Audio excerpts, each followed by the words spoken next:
welcome to another episode of Connections. Today we'll be getting to know the wonderful Welsh soprano, Ellen Williams. Hi, Ellen.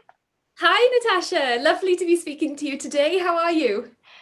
Thank you. So good to speak to you. It's good here. It's early morning. I know it's probably evening about by you, right? Oh, I think I've lost you for a bit. Oh, yes, I lost you for a second there. Yes, we're just gone 5 p.m. It's very, very dark. It's cold. The heating's on full blast, but we're all good. Have you been recording a lot of home projects since Christmas, or have you had a little bit of a break? I did have a little bit of a break, which was lovely. It seemed to be quite full on before Christmas, which I was really Yeah. grateful for. I was grateful to be involved in Classical Crossover Magazine's concert and a few other virtual concerts. So I spent some time on Zoom a lot with my family from virtually, but it was nice to take a bit of a breather, and I'm back to it now. So working on some new plans for this year. It's exciting. We'll come back to those new plans towards the end. But let's go back. Yeah, let's just talk about some of the things you did over the holidays. So you had a wonderful single, Dancing with the Angels, which went to #1. So congrats on that.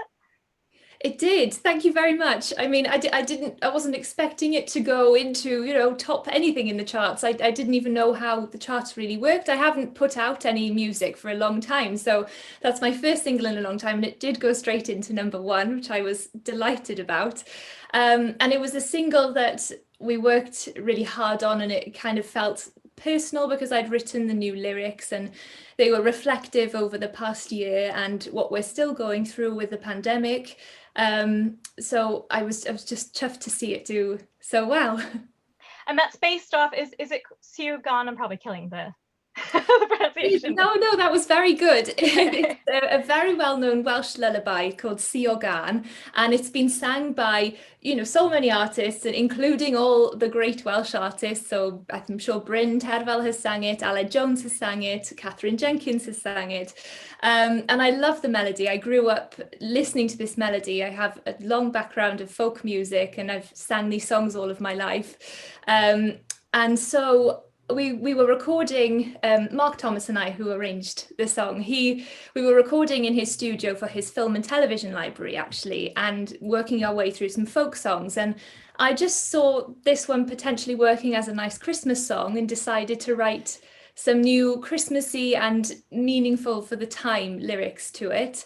And yes, it was, more than I could have imagined that it went to #1. So tell us the timeline of something like that. How long do you normally prepare? Because you had everything ready to go. You had the music video, you had everything ready. So how much preparation actually goes into that single before you actually release it? Well, I'm glad it appeared that way because no, well, this is something I learnt by doing a Christmas single, is that you really have to start for a Christmas single back in the spring or earlier if you can. Many Christmas songs are recorded over summer, and then videos done as close to kind of an autumny feel as you can. But we actually started recording in October. I was writing the words in October, recorded end of October, finished the mastering and mix in November, and then the wonderful videographer Tristan Thomas, he shot such a beautiful video, and he was just a dream to work with as well. And he turned it around, in I think 3 days. Wow. So it was ready to go. I'm glad it appeared seamless, but it was, well, as well, it was lovely to have something to focus on during that time. I mean, as a musician, as a singer, I've lost all my concerts this year, and being in the studio and being able to work towards releasing something was really kind of good to have a goal to work towards as well. So it was okay that it was all a little bit Crazy. under pressure. Yeah. Yeah. Well, that's awesome. Let's go back now a little bit further. So when you started singing, is that something you started doing in school or? Yes, well, I started singing when I was 8 years old, I think, about 8 years old. My mother insisted that actually both myself and my sister, who hasn't followed a career in music, but we both had singing lessons when we were little. I think it was my grandmother said, oh, we should all sing. And it led itself to be involved in more of the Welsh culture we have the Eisteddfodau, which is a big arts festival and competition that happens every year. There are multiple Eisteddfods, but there are two main ones, one for the young children and one for a national Eisteddfod.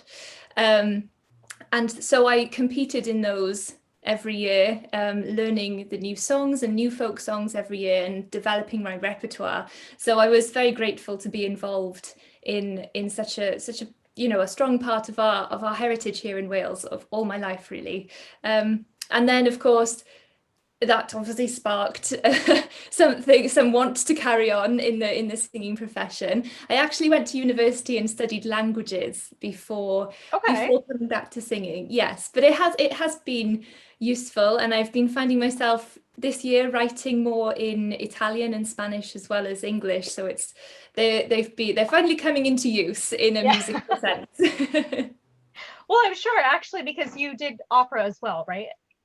Yeah, so then I did eventually go and train professionally at an opera school.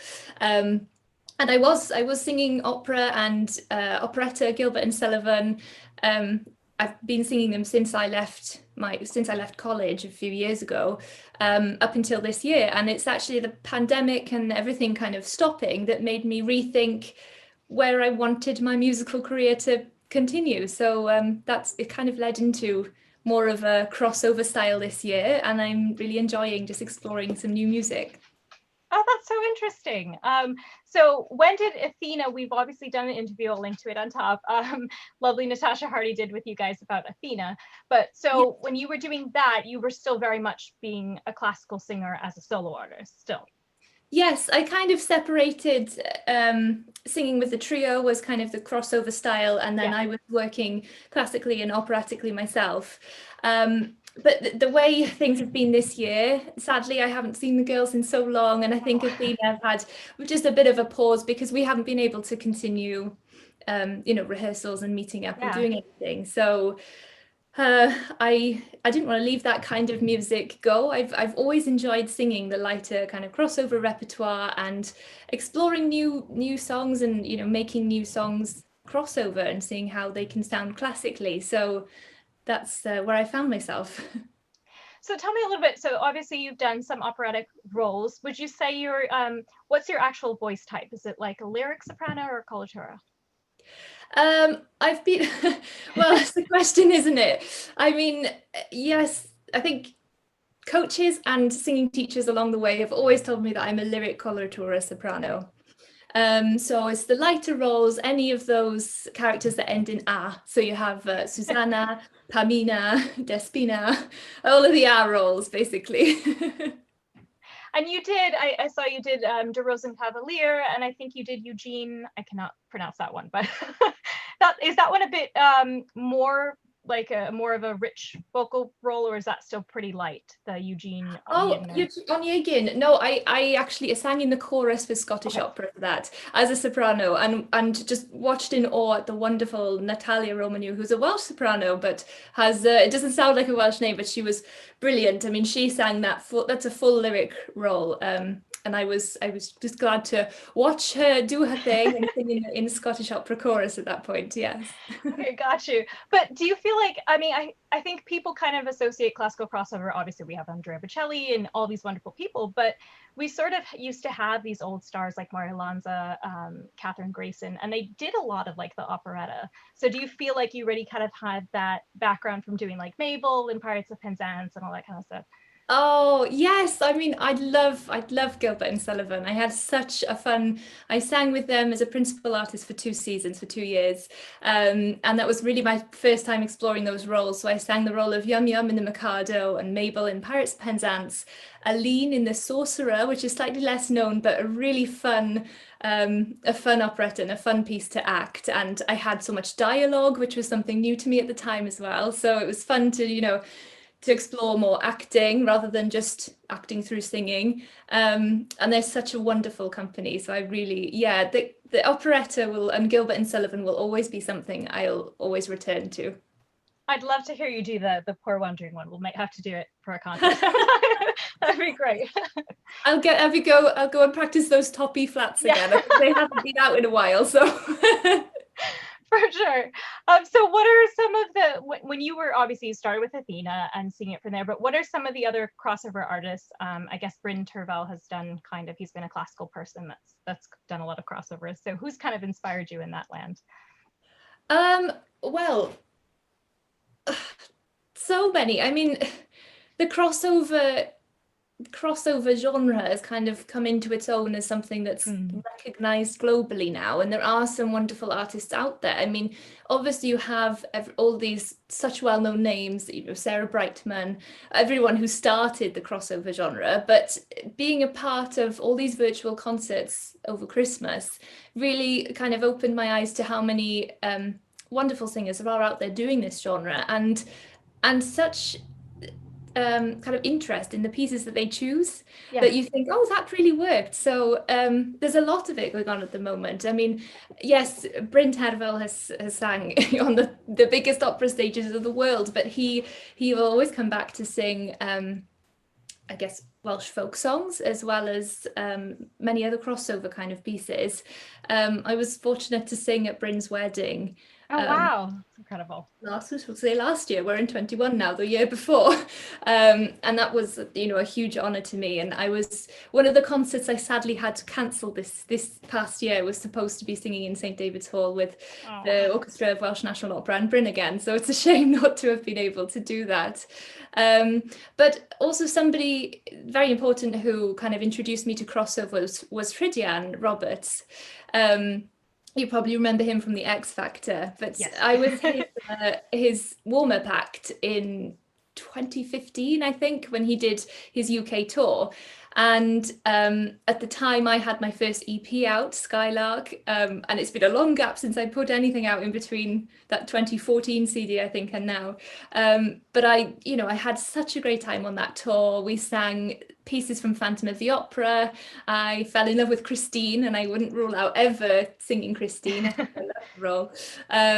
So yes, it's always been, I mean, crossover singing has always been there alongside any classical and operatic work as well.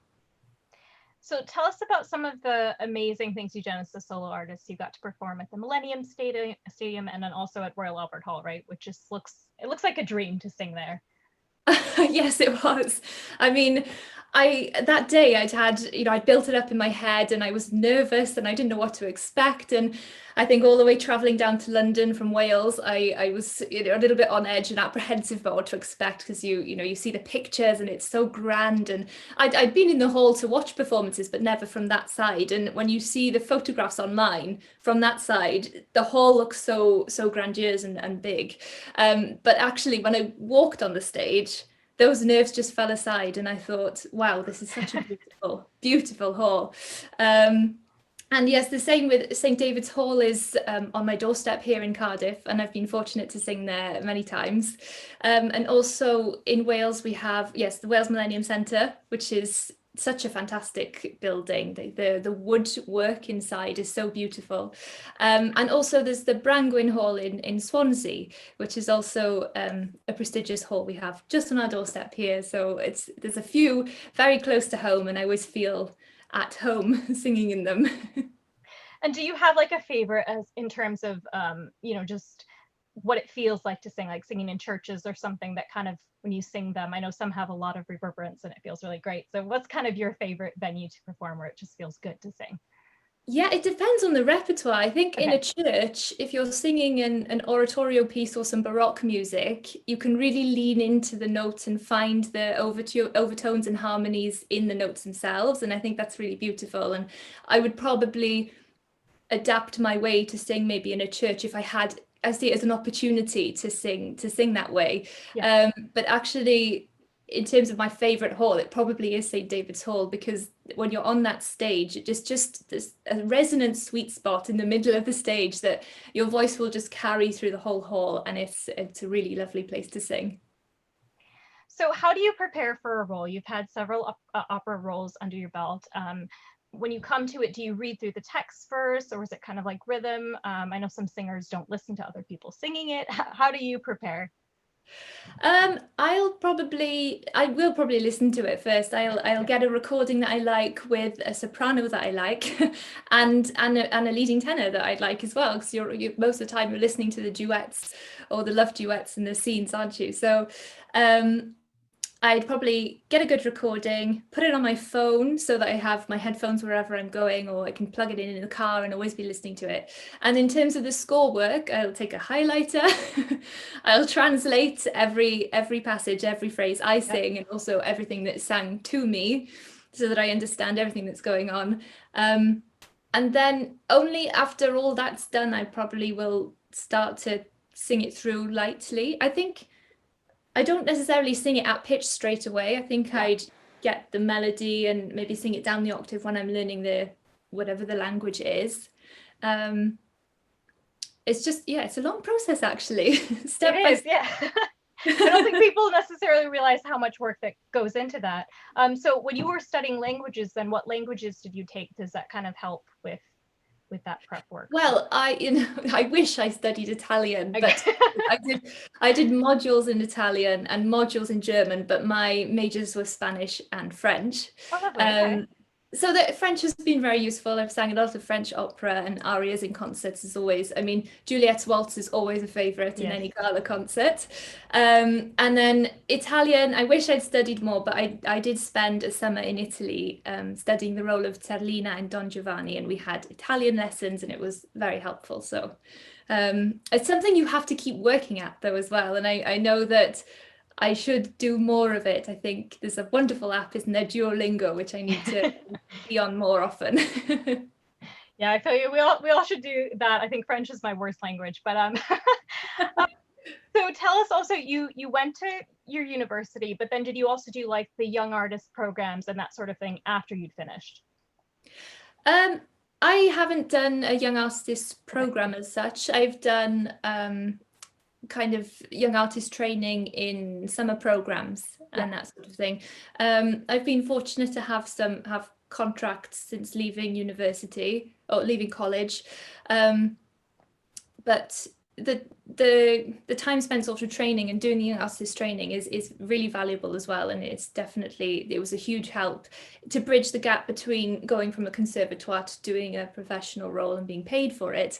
It's just such a kind of a big gap there, and it was a good help. But yes, there are some fabulous young artist programs. It wasn't a path I followed. No, but I think that's very interesting because we all kind of, I mean, there is what's perceived to be the standard path, but everyone kind of has their own journey. So then what were like some of the lessons you were learning from your colleagues since you went right to the stage, and the directors that you kind of remember that helped you at that time? Well, I know one of the first kind of rehearsals we had with the Gilbert and Sullivan Company, it was with a great director who's become a great friend, and he was in the opera himself, and they've done these Gilbert and Sullivan performers are very often, they've been doing it all their lives and they're very known, and there's the Gilbert and Sullivan scene in the UK has a huge following, and they have huge dedicated fans that fly over from the US quite often, and they're here every summer to watch the festival. Wow. So actually when I stepped into it as kind of a novice to that genre, it was expected that I would just know what to do and go into it, and there wasn't so much direction as just kind of an improvisation of the scene.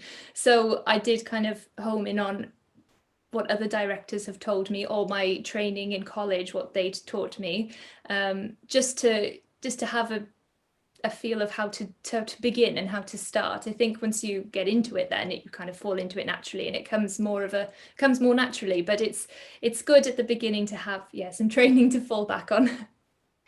So did you do a lot of acting coaching as well when you were in opera training, or was that kind of new? You're talking about improvising on the stage and.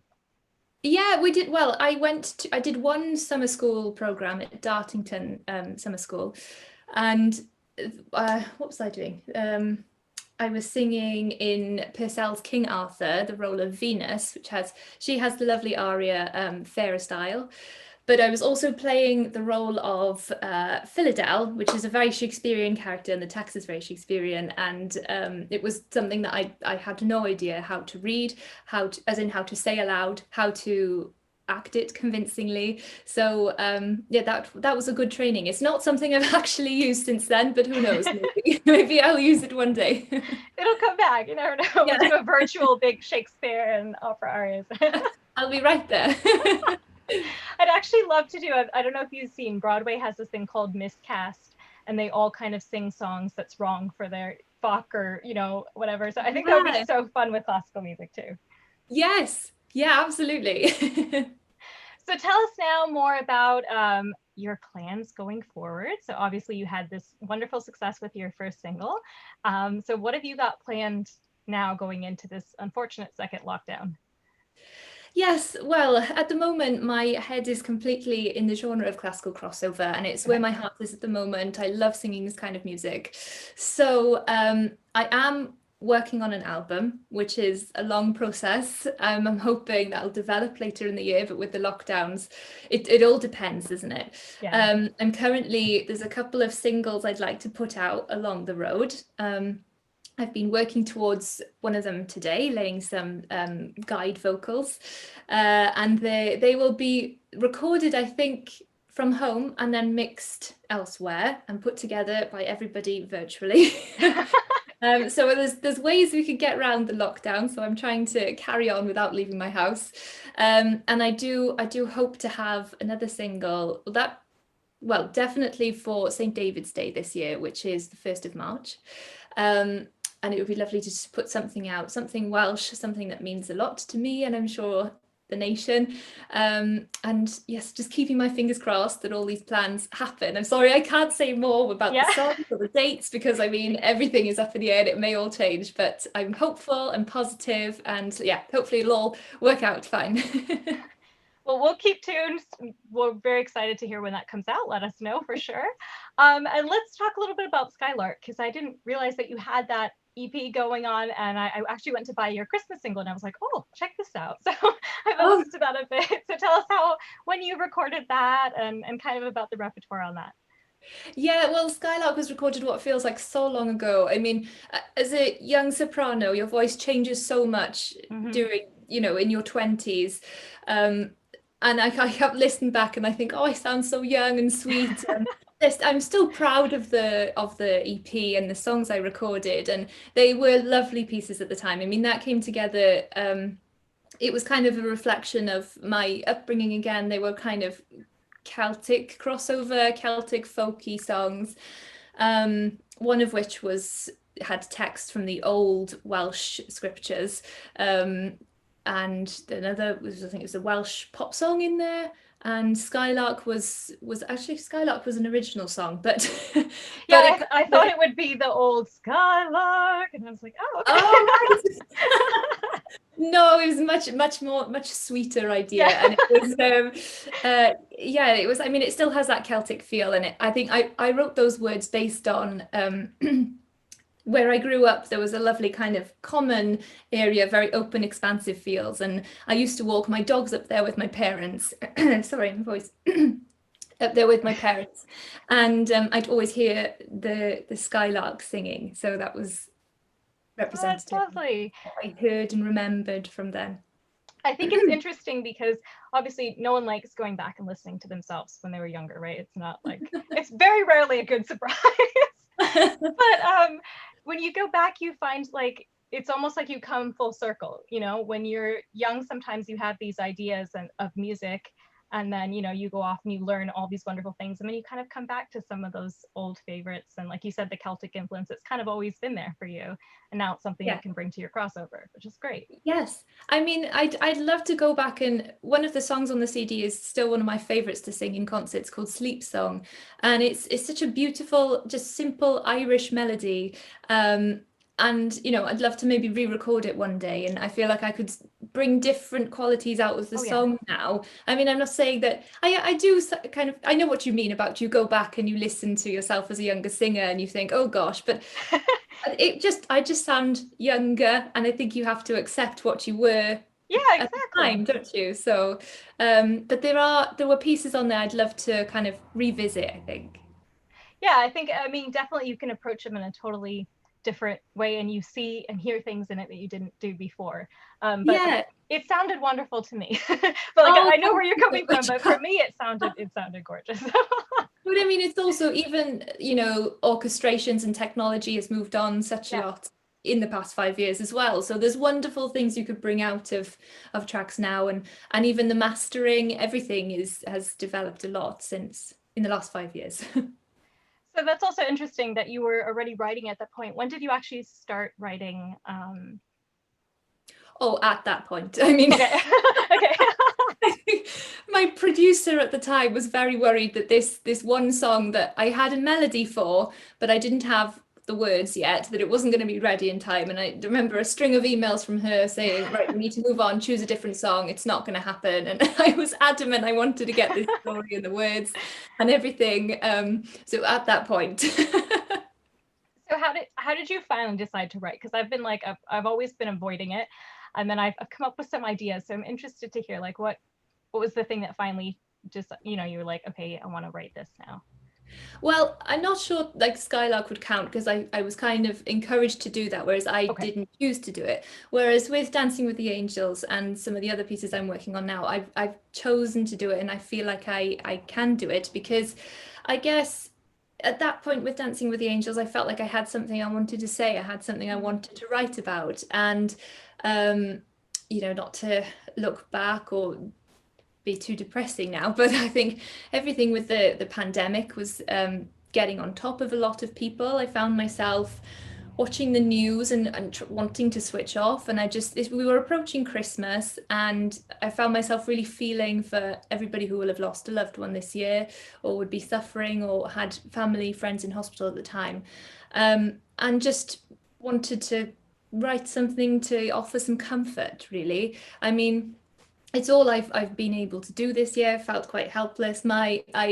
I have many family members on the front line, and I've not been able to do anything like that. So I wanted to give back with a song, and that's what I felt Skylark could do. I wrote it over a coffee because the words came quite quickly. I just knew what I wanted to say, and I hope that people did find some sort of comfort in it. And then I guess going forward with writing. I do find moments when I sit down and I go, right, I'm going to write something to this melody, and nothing comes Yeah. because there's no inspiration. But I think you wait for that moment, and when you know what to write, it'll all come. Yeah. That's a good point. I like it.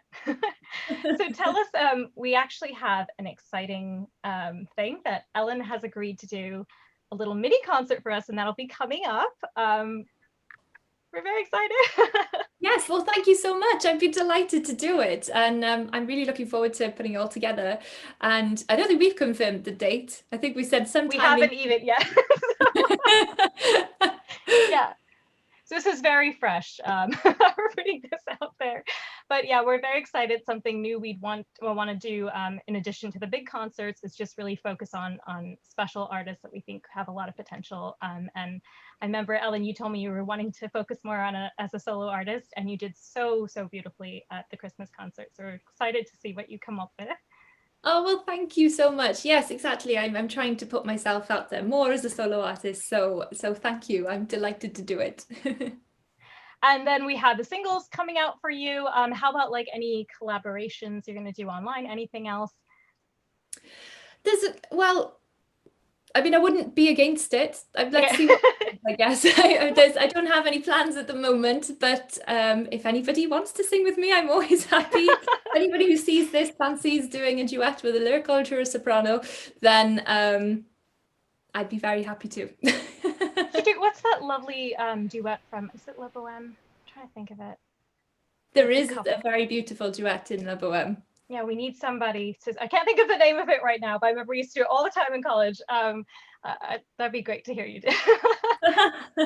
Well, if there's any tenors up to the challenge, then. Yes. Come our way. We'd love to put that together. Yeah. Well, thanks so much for talking to us today, Ellen. Thank you, Natasha. It was so much fun. I mean, I've just had a chat and it was lovely. So thank you. And we look forward to sharing more details to come soon once we have them. Like we said, once we confirm the date, we'll let you guys know. So perfect. And then we'll post when your new single is out. Of course, happy to support that and anything. So Thank you so much. All right. Well, lovely talking to you. Enjoy the rest of your evening there, Ellen, and week, and all your planning that you're doing for this new single. Thank you. And you take care. Bye-bye. Bye.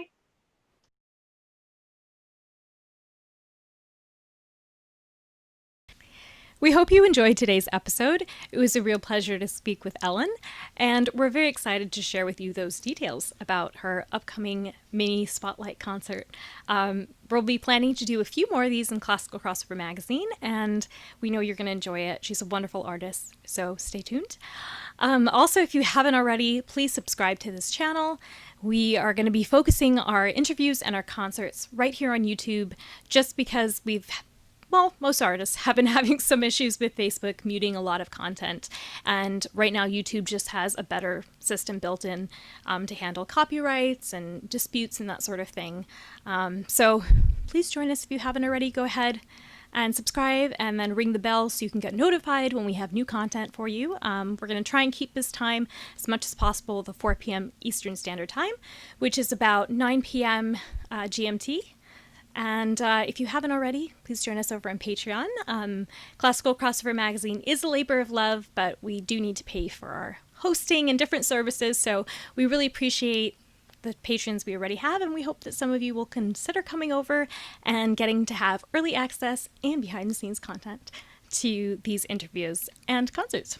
So thank you, everyone. We look forward to seeing you next time.